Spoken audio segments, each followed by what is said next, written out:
ఏపీలో కూటమి సర్కార్ ఏర్పడి నేటికి ఏడాది పూర్తయింది. ఇవాళ కృష్ణా జిల్లా పోరంగ సమీపంలోని మురళి రిసార్ట్స్ లో స్వపరిపాలన స్వర్ణాంధ్రప్రదేశ్ పేరుతో ప్రభుత్వం భారీ బహిరంగ సభను ఏర్పాటు చేసింది. వర్షం కారణంగా అమరావతిలో నిర్వహించాల్సిన సభను పోరంకి సమీపంలోని రిసార్ట్స్ కు మార్చారు.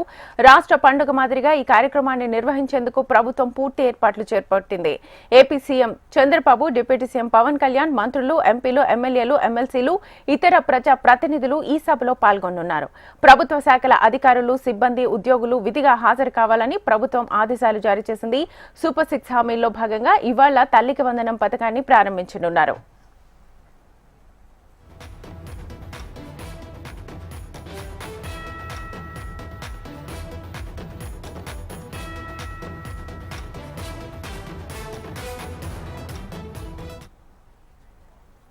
కూటమి ప్రభుత్వం ఏడాది పాలన పూర్తి చేసుకున్న నేపథ్యంలో ఎన్నికల ముందు ఇచ్చిన హామీ పథకాల్లో ముఖ్యమైన తల్లికి వందనం అమలుకు నిర్ణయం తీసుకుంది. సూపర్ 6 హామీల్లో ఇప్పటికే పింఛన్ల పెంపు, అన్నా క్యాంటీన్, మెగా డిఎస్సీ, దీపం 2 పథకాలు ప్రభుత్వం అమలు చేస్తోంది.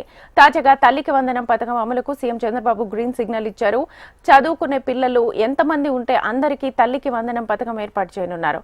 రాష్ట్ర వ్యాప్తంగా 67,27,155